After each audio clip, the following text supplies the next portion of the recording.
Selamat pagi, Assalamualaikum warahmatullahi wabarakatuh. Saya Arif Mansur, staf Divisi Kardiologi Departemen Ilmu Penyakit Dalam, Fakultas Kedokteran Universitas Indonesia, Rumah Sakit Umum Pusat Nasional Dr. Cipto Mangunkusumo. Pada kesempatan ini, saya akan menyampaikan penjelasan mengenai mata kuliah perawatan kardiologi intensif. Ya, mata kuliah perawatan kardiologi intensif ini saya ambil dari buku rancangan pengajaran atau BRP, mata kuliah perawatan kardiologi intensif penyakit dalam yang merupakan suatu bagian dari program pendidikan dokter spesialis 1 penyakit dalam. Yang akan saya uraikan adalah mengenai deskripsi mata kuliah, kemampuan yang diharapkan, materi pembelajaran, sistem pembelajaran, metode pembelajaran, dan sistem penilaian mata kuliah. Deskripsi mata kuliah. Penyakit kardiovaskuler adalah penyakit yang berkenaan dengan jantung dan pembuluh darah, di mana penyakit kardiovaskuler ini merupakan penyakit yang paling mematikan di dunia. Kematian di dunia disebabkan oleh penyakit akibat jantung dan pembuluh darah pada tahun 2016 mencapai 17, juta jiwa, atau sekitar 32% dari total kematian di dunia. Penyakit kardiovaskuler yang paling sering terjadi adalah penyakit jantung koroner, tekanan darah tinggi, henti jantung, hingga gagal jantung kongestif. Penyakit tersebut juga menyebabkan 36% dari total kematian di Indonesia dan juga menyebabkan kematian tertinggi. Berdasarkan data Riskesdas tahun 2013, prevalensi penyakit jantung koroner di Indonesia tahun 2013 capai 1,5%. Sementara prevalensi penyakit gagal jantung di Indonesia mencapai 0,3%. Ilmu kardiovaskuler merupakan salah satu cabang ilmu penyakit dalam yang di mana keberadaan seorang dokter spesialis penyakit dalam yang mengkhususkan diri di bidang kardiovaskuler sangat penting untuk pelayanan, pendidikan, dan penelitian di dunia kedokteran, khususnya di bidang ilmu penyakit dalam. Adanya pergeseran pola penyakit dari penyakit infeksi ke penyakit degeneratif juga menggeser pola penyakit jantung yang terjadi. Angka kematian jantung karena penyakit jantung koroner semakin meningkat. Gagal jantung masih merupakan penyakit dengan angka mortalitas dan morbiditas yang tinggi. Penyakit kardiovaskuler merupakan memerlukan tata laksana yang optimal, termasuk di dalamnya tata laksana komprehensif terhadap faktor-faktor risiko penyakit kardiovaskuler. Hal ini dapat dilakukan oleh seorang dokter yang memiliki pengetahuan dan pelatihan menyeluruh atau holistik di bidang kardiovaskuler dan ilmu penyakit dalam lainnya yang terkait. Dalam mengatasi permasalahan ini, dibutuhkan dokter spesialis penyakit dalam yang kompeten dalam menangani kasus penyakit kardiovaskuler. Sesuai dengan Undang-Undang Nomor 29 Tahun 2004 tentang praktek kedokteran, seorang dokter diharuskan melakukan pelayanan memiliki sertifikat kompetensi termasuk dokter spesialis penyakit dalam. Pengelolaan pasien dengan penyakit kardiovaskuler merupakan salah satu kompetensi seorang dokter spesialis penyakit dalam sesuai dengan standar pendidikan dokter spesialis penyakit dalam yang dikeluarkan oleh Konsil Kedokteran Indonesia tahun 2017. Mata kuliah ini disusun berdasarkan buku kurikulum 2018 Program Pendidikan Dokter Spesialis Penyakit Dalam. Peserta yang mengikuti modul mata kuliah perawatan kardiologi intensif kardiologi akan mendapatkan kesempatan untuk bekerja langsung atau magang di Rumah Sakit Rujukan Nasional RSUPN Dr. Cipto Mangunkusumo, Jakarta. Peserta akan melihat langsung dan turut melakukan pelayanan termasuk di ruang perawatan intensif jantung atau ICU, instalasi pelayanan jantung terpadu atau PJT. Kemampuan yang diharapkan. Pada akhir mata kuliah peserta didik diharapkan mampu secara mandiri memberikan tata laksana kasus gawat darurat, rawat inap yang tidak kritis maupun kritis di bidang kardiologi intensif. Materi pembelajaran mencakup etika dan profesionalisme, patofisiologi gejala dan tanda penyakit di bidang ilmu penyakit dalam khususnya kardiovaskuler, pengkajian anamnesis sistemik dengan pendekatan sistem organ, faktor risiko, status nutrisi, pola diet, aspek sosial, ekonomi, dan budaya. Pemeriksaan fisik umum dan khusus di bidang kardiologi dan interpretasinya, materi diagnosis dan penata laksanaan penyakit jantung kongenital, peradangan jantung dan pembuluh darah, penyakit jantung iskemik, penyakit akibat gangguan sirkulasi, gangguan irama jantung, kelainan jantung akibat penyakit sistemik, penyakit akibat kelainan katup jantung, hipertensi, kelainan pada pembuluh darah.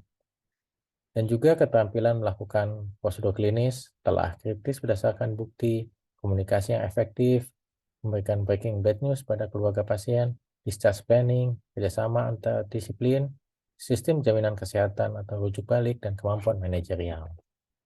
Sistem pembelajaran yang diterapkan adalah pemberian orientasi, kuliah, diskusi kasus, diskusi topik, pelaksanaan tutorial, kerja lapangan, dan ronde pasien di bangsal. Metode pembelajaran yang diterapkan ada metode daring dan metode luring. Secara daring ada orientasi, kemudian latihan berupa diskusi kasus, EKG Club, Angio Club, Echo Club, kemudian tutorial bunyi jantung dan ekokardiografi, acara journal reading, dan cardio conference. Pada umpan balik, narasumber yang memandu diskusi memberikan feedback dan membahas topik yang disajikan. Secara luring ada orientasi ruangan, ruangan intensif, kemudian ronde ICCU, kerja praktek dia baik di ICCU, IGD, ruang kateterisasi, poliklinik, dan praktikum ekokardiografi dan bunyi jantung. Pada umpan balik, feedback narasumber yang memandu diskusi dan membahas topik yang disajikan. Sistem penilaian yang dilakukan pada mata kuliah ini adalah penilaian diskusi kasus, mini CX, ujian kasus pada pasien di ICCU, dan penilaian kerja ruangan, baik di ICCU, IGD, ataupun di poliklinik. Ini adalah beberapa borang yang kita gunakan. Ini yang sebelah kiri adalah borang mini CX, dan sebelah kanan adalah borang penilaian ujian kasus. Demikian uraian saya mengenai mata kuliah perawatan kardiologi intensif. Semoga dapat bermanfaat. Terima kasih. Assalamualaikum warahmatullahi wabarakatuh. Baik, saya mulai aja. Assalamualaikum warahmatullahi wabarakatuh. Selamat sore. Pada sore ini kita akan mereview sedikit tentang edema, salah satu topik ya, terutama di perawatan kardiologi intensif. Jadi saya selalu berharap di kardio 2 yang banyak hadir juga, yaitu tentang topik tentang edema paru akut. Ya. Saya share screen-nya dulu. Ya, jadi kita akan ulas tentang edema paru kardiogenik, ya, baik patofisiologi, diagnosis, dan tata laksana. Ya, ini yang akan kita bahas pada kali ini, ya, aspek patofisiologi, diagnosis, dan tata laksana. Jadi mungkin ilustrasi kasusnya ya, seorang wanita 53 tahun dengan keluhan sesak nafas yang memberat 14 jam sebelum masuk rumah sakit. Ya, pasien ini dirujuk dan dengan keterangan tambahan tekanan darah 150/90 dengan takikardi, ya, kemudian takipnu 32 kali per menit dengan saturasi 94%, sudah menggunakan oksigen non-rebreathing mask 10 liter per menit, dan diagnosis dari tempat rujuk adalah edema paru akut. Nah, bagaimana patofisiologi, diagnosis, dan tata laksana ini yang akan kita ulas kali ini. Nah, edema paru akut ataupun yang baik disebabkan oleh jantung ataupun bukan, ya, merupakan salah satu masalah oksigenasi yang keluhan utama yang kita dapatkan adalah sesak nafas. Nah, masalah oksigenasi ini yang menyebabkan kita kenal dengan gagal nafas, ya, gagal nafas tipe 1 ini dapat terjadi karena atelektasis dari paru, pneumotoraks, efusi pleura, pneumonia, edema paru akut, dan yang baik yang disebabkan oleh jantung yang kita sebut sebagai edema paru kardiogenik maupun edema paru non kardiogenik yang kita kenal sebagai ARDS. Nah, inilah masalah oksigenasi yang bisa terjadi pada sistem respirasi kita, dan edema paru kardiogenik merupakan satu kondisi kegawatan sistem respirasi yang disebabkan oleh jantung dengan manifestasi gangguan oksigenasi. Nah, gagal napas yang disebabkan oleh gangguan oksigenasi kita sebut sebagai gagal napas tipe 1. Ya, kalau kita mengambil analisis darah, kita dapatkan PO2 kurang dari 60 mm Hg dan saturasi oksigen di arteri kurang dari 90%. Nah, saat kita membicarakan edema paru kardiogenik, ya, artinya kita harus kembali lagi ke fisiologi yang terjadi di sistem respirasi kita. Di layar ini tampak alveol dan kapiler, di mana alveol ini sebenarnya dalam sistem paru kita banyak sekali alveol. Ini salah satu gelembung alveol ya, di mana antara alveol dan kapiler ini sebenarnya ada space, ada jarak, ada ruang yang juga secara normal sebetulnya ada cairan. Cuman cairannya tidak banyak ya. Nah, ini dalam keadaan normal. Dan cairan dari intravaskuler atau kapiler ini akan berpindah ke interstisial paru secara kontinu. Nah, proses ini terjadi karena ada perbedaan tekanan hidrostatik dan osmotik dan permeabilitas dari membran kapiler. Nah, ini di paru kurang lebih seperti ini yang terjadi. Ada tekanan hidrostatik ya. Mungkin kalau di kapiler mungkin kita kenal dengan pulmonary capillary waste pressure atau waste pressure ya. Nah, ini akan mendorong cairan intravaskuler ke interstisial. Namun di intravaskuler juga ada tekanan yang menahan ya, menahan supaya cairan tetap berada di intravaskuler. Kita sebut sebagai tekanan onkotik. Satu lagi komponennya adalah permeabilitas dari membran alveolo-kapiler di sini nih ya. Jadi ada membran di sini yang mempertahankan juga supaya cairan dalam intravaskuler tetap bertahan di intravaskuler. Nah, ini ada persamaannya, kita kenal sebagai persamaan Frank Starling. Ya. Nah, edema paru ini adalah suatu peningkatan cairan di interstisial paru akibat ekstravasasi cairan dari pembuluh darah paru atau kapiler paru ke interstisial dan alveol paru. Ya. Kita kenal ada namanya cardiogenic pulmonary edema yang kita akan bahas kali ini dan non-cardiogenic pulmonary edema. Kalau yang non cardiac pulmonary edema ini yang kita kenal sebagai ARDS, ya, permasalahannya terutama di peningkatan permeabilitas akibat inflamasi yang terjadi. Sehingga walaupun tekanan hidrostatik di kapiler paru normal, cairan di kapiler ini akan berpindah ke interstisial, bahkan karena terjadi inflamasi di alveol lalu penipisan dari lapisan di surfaktan di alveol, maka dia akan bisa masuk ke alveol sini. Nah, ini untuk ARDS. Nah, hal ini berbeda dengan edema paru kardiogenik ya, cardiogenic pulmonary edema. Di sini tekanan hidrostatik di paru meningkat, bisa karena bendungan di atrium kiri atau di bendungan dari ventricle kiri, misalnya akibat mitral stenosis atau gagal jantung kiri. Terjadilah peningkatan hidrostatik di kapiler paru, sehingga laju cairan yang berpindah dari kapiler ke interstisial semakin meningkat. Nah, ya secara normal memang akan terjadi drainase atau akan diserap kembali, cuman yang masuk ke interstisial lebih banyak dibanding yang dikeluarkan, sehingga terjadi penumpukan cairan interstisial, dan inilah yang mendasari terjadinya edema paru kardiogenik.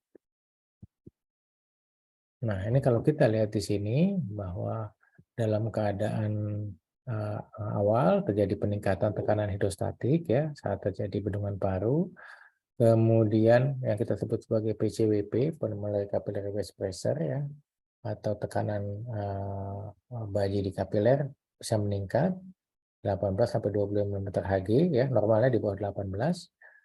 Nah, kalau terjadi peningkatan seperti ini mulai akan terjadi peningkatan filtrasi cairan transvaskuler dan terjadi adalah edema perimikrovaskuler atau peribronkofaskuler ya. Rongki bahasa halus sudah mulai kedengaran ya.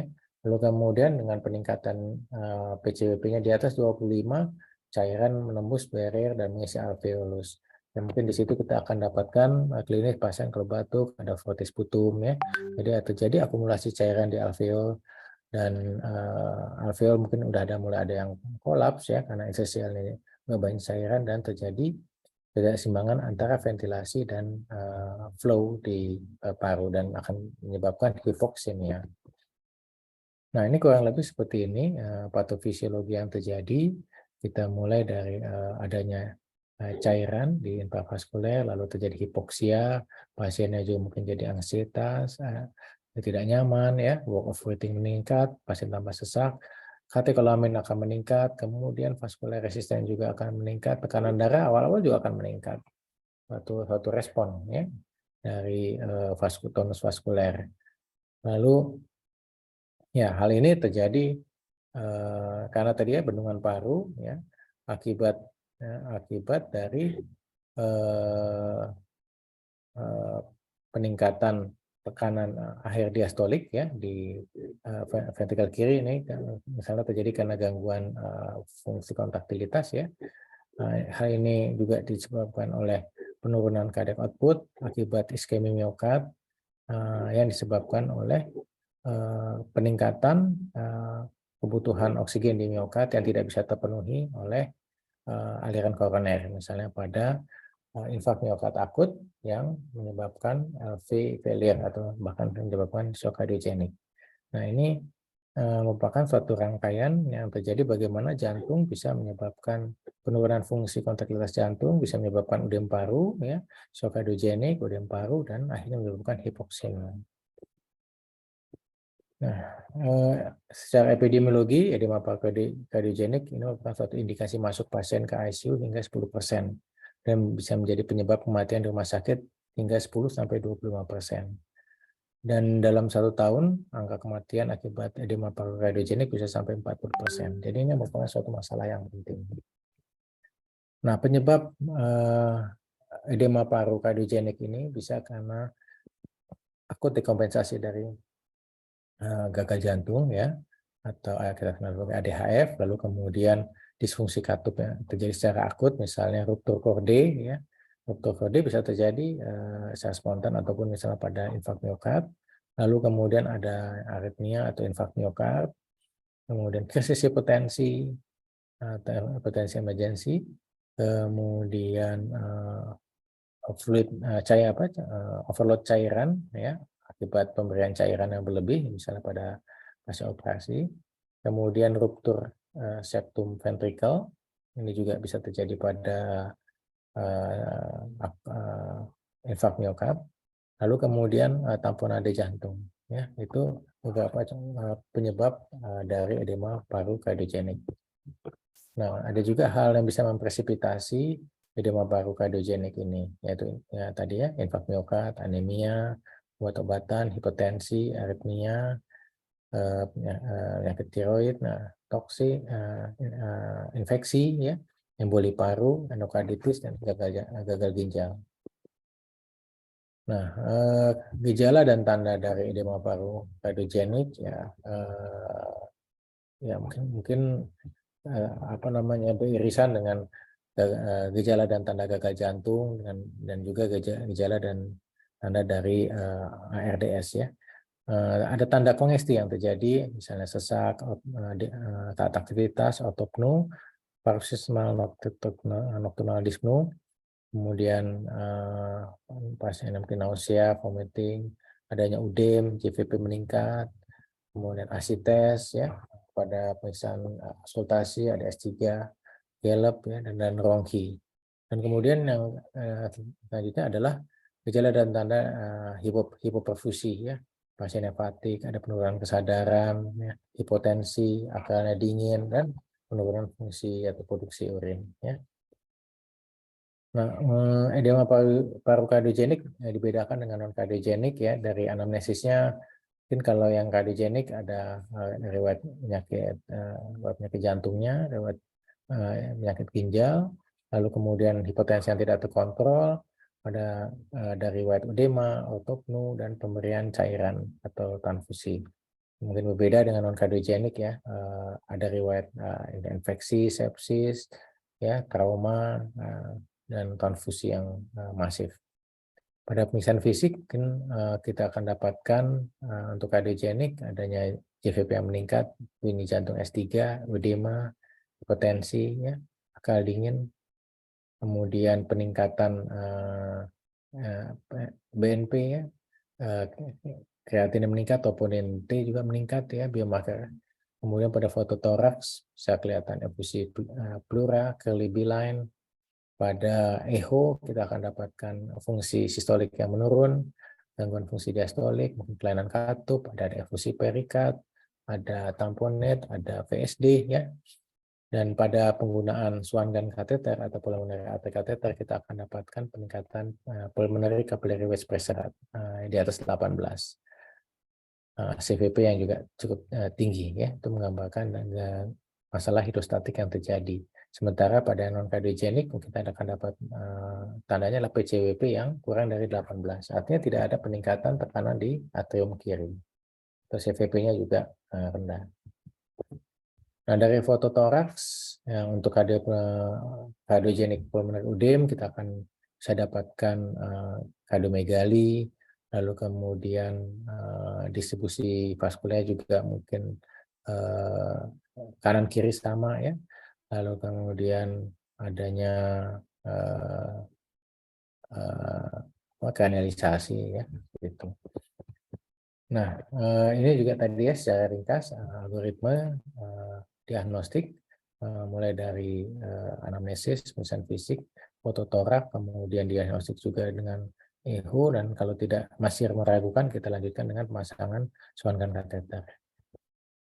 Nah, diagnosis banding dari akut pulmonary edema bisa bronkospasm atau asma, PPOK, pneumonia, emboli paru, RDS, iskemia atau infak miokard, kemudian fibrosis paru, atau penyebab edema paru lain, misalnya karena ketinggian. Prinsip tata laksana dari edema paru, tata laksana awal, airway breathing circulation, farmakologis dan non-farmakologis. Untuk airway, kita pertahankan supaya jalan nafasnya bebas, kemudian pernafasan atau breathing dinilai dan bila perlu kita bantu, misalnya dengan non-invasive ventilation atau bahkan tindakan invasif, misalnya intubasi. Kemudian untuk sirkulasi kita kaji atau kita atasi kalau bila ada masalah seperti masalah hemodinamik. Ya. Akses intravena, jalur obat kita pastikan aman. Kita monitor tekanan darah, laju nadi, kemudian irama jantung, kita pantau EKG-nya, kemudian pernafasan dan saturasi oksigen. Suplementasi oksigen diberikan dengan konsentrasi tinggi agar target PO2 atau saturasi arteri bisa tercapai.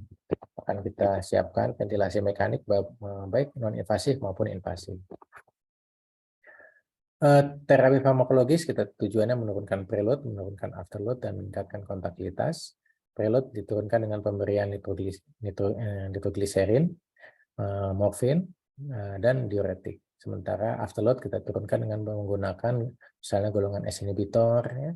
Lalu kontaktivitas ditingkatkan dengan pemberian inotropik, ya, golongan katokolamin atau fosfodiesterase inhibitor, misalnya milrinone. Nah, ini skema dari patofisiologi yang terjadi dan bagaimana kita mengintervensi masing-masingnya. Kalau awal kita lihat gangguan di fungsi ventrikel kiri, kita support dengan inotropik ya. Nah, ini artinya ada kombinasi dengan terjadinya shock kardiogenik. Lalu untuk peningkatan preload ya, kita atasi, atau overload ini kita atasi dengan pemberian diuretik, bahkan kalau perlu kita lakukan hemofiltrasi atau dialisis. Kemudian peningkatan sistemik vascular resistance ini kita atasi dengan pemberian vasodilator apabila terjadi. Dan pada peningkatan tekanan vaskuler yang menyebabkan cairan masuk ke interstisial dan menyebabkan pengisian cairan di interstisial maupun alveol dan alveol bisa terjadi kolaps, kita atasi dengan pemberian PIP dengan menggunakan ventilasi mekanik, baik invasif maupun non-invasif. Kemudian bila terjadi hipoksemia, kita meningkatkan support dengan faksi oksigen. Jadi sebetulnya prinsip di ventilator, baik invasif non invasif, adalah dua hal ini, peningkatan PIP dan peningkatan faksi oksigen. Ya, jadi manajemennya ini seperti tadi ya, penurunan preload, kita turunkan preload dengan diuretik, opiat, nitrat, kemudian ultrafiltrasi, kita turunkan afterload, pemberian S inhibitor, ARB, atau kelompok nitrat, atau bahkan penggunaan intra-aortic balloon pump bila bersamaan dengan terjadinya shock kardiogenik. Pemberian inotropic support kita bisa berikan dopamine dan dopamin, fosfodiestase inhibitor, dan kalau kita pertimbangkan pula pemberian vasopresin. Ya, untuk nitrogliserin sebetulnya mekanismenya untuk relaksasi otot polos dan dilatasi pembuluh koroner ya. Jadi selain untuk paru juga untuk koroner juga. Nah, kita bisa berikan kelompok nitrogliserin ya untuk hal ini.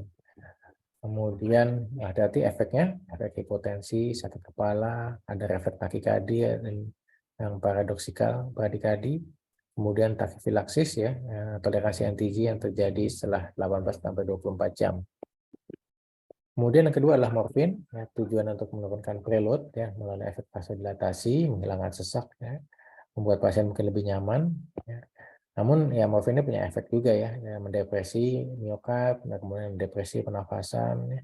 Dan ini juga bisa menyebabkan admisi ke ICU meningkat, baik karena kondisi klinis pasiennya ataupun karena obatnya. Dan kalau misalnya berat akan menyebabkan resiko untuk perlunya dilakukan intubasi pada pasien. Ya, kita bisa berikan pada pasien yang mungkin anginannya tidak respon, ya sesaknya terlalu berat, dosis 1 sampai 2,5 mg dapat diberikan dengan pemantauan yang ketat. Hati-hati depresi napas pada pasien. Diuretik kita bisa berikan furosemid ya untuk menurunkan preload. Ya, diharapkan fungsi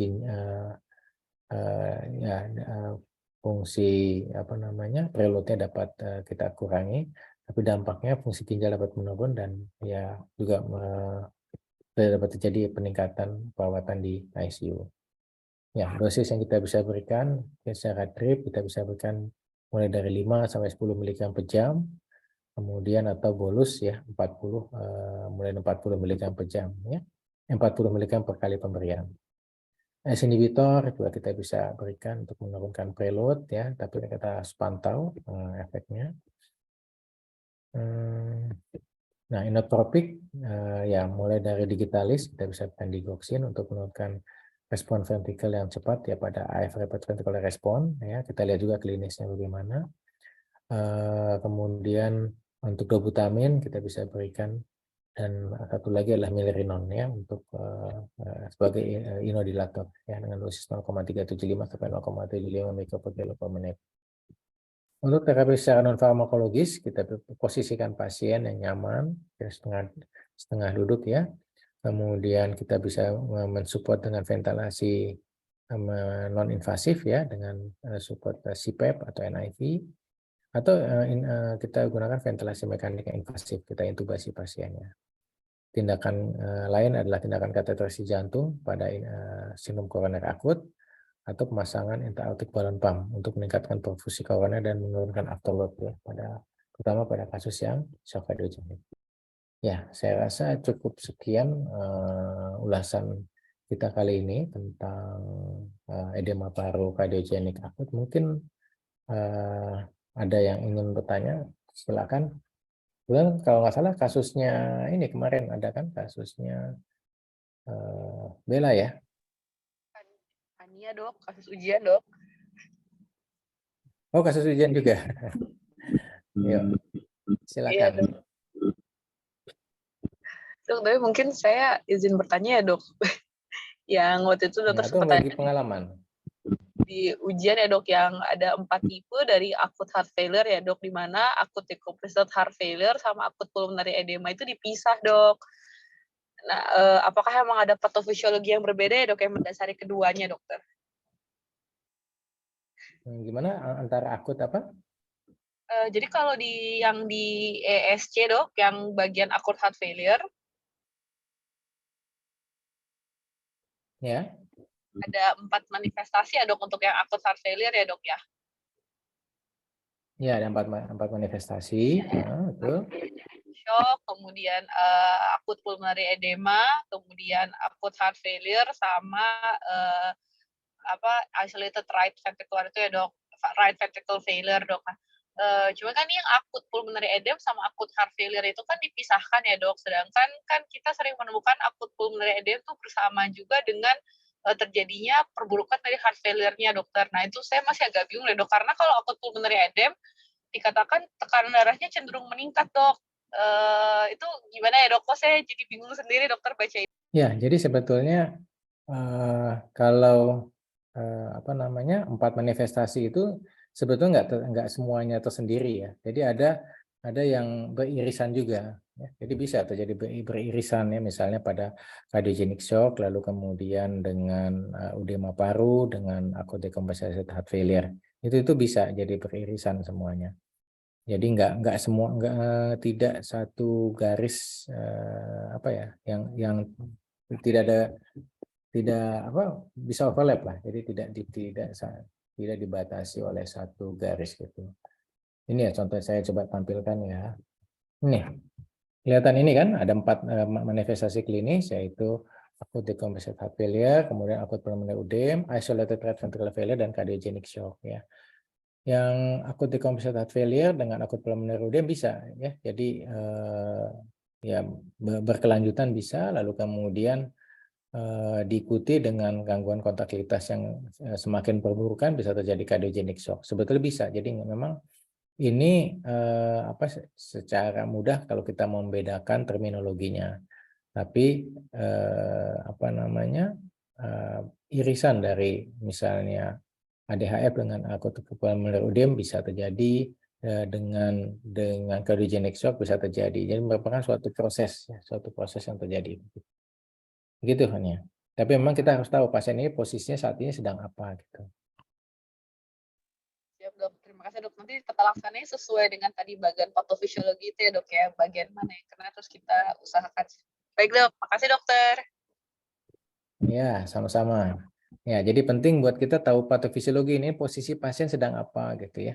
Jadi apakah pasien ini kompensasinya masih terjadi. Oke, kompensasi masih terjadi, tekanan darahnya meningkat. Tapi saat kompensasi yang sudah tidak bisa tercukupi, tekanan darah mungkin akan turun. Nah, situlah nanti kita sudah berhadapan dengan shock kardiogenik.